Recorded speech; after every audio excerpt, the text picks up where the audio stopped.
Icon star Allu Arjun దర్శకుడు సుకుమార్ కాంబినేషన్లో రూపొందిన చిత్రం Pushpa 2 the rule box office వద్ద సుమారు 1895 కోట్లు రాబట్టి అనేక రికార్డ్స్ను క్రియేట్ చేసింది.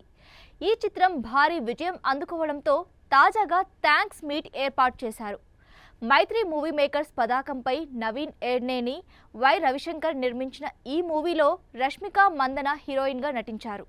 సంధ్య థియేటర్ ఘటన తర్వాత జరిగిన ఈ కార్యక్రమంలో బన్నీ తొలిసారి ఈ సినిమా గురించి మాట్లాడారు. ఈ వేదికపై అల్లు అర్జున్ మాట్లాడుతూ పుష్ప 2 సినిమా రిలీజ్ సమయానికి మరో హిందీ చిత్రం రిలీజ్ కావాల్సి ఉంది, కానీ వాళ్ళు వాయిదా వేసుకున్నారు. ఇలా ప్రతి ఇండస్ట్రీ నుంచి సపోర్ట్ లభించింది. పుష్ప సమయంలోనే కోవిడ్ ప్రారంభమైంది. ఈ సినిమా అసలు అవుద్దా అని అనిపించింది. కోవిడ్ టైంలో కూడా చాలా కష్టపడ్డాం. ముఖ్యంగా జాతర షూటింగ్ లాస్ట్ వరకు చూస్తానా అనిపించింది. మైత్రి మూవీస్ లాంటి ప్రొడ్యూసర్స్ లేకపోతే పుష్ప లాంటి సినిమా రాదు. ఈ చిత్రాన్ని ఆగస్టు 15న రిలీజ్ చేయాలనుకున్నాం, కానీ చేయలేకపోయాం. డిసెంబర్ 5న రిలీజ్ చేశాం. పుష్ప ప్రాజెక్టుకు సంబంధించి 5 ఏళ్ల ప్రయాణంలోని ప్రతి క్షణం నాకు ముఖ్యమే. 5 సంవత్సరాలు సుకుమార్ ఏది చెబితే అది పిచ్చోలులాగా వింటూనే పనిచేశాం.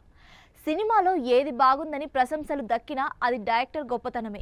విజయంలోని క్రెడిట్ను తాను తీసుకోకుండా సుకుమార్ అందరికీ పంచిచేస్తుండాడు. సినిమాలోని ఏది బాగుందని ప్రశంసలు దక్కినా అది డైరెక్టర్ గొప్పతనమే.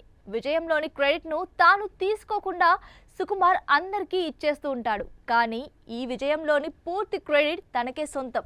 దేవిశ్రీ లేకుండా పుష్పను ఊహించడం చాలా కష్టం. తను ఈ సినిమాకు ఓ గొప్ప శక్తిని అందించాడు.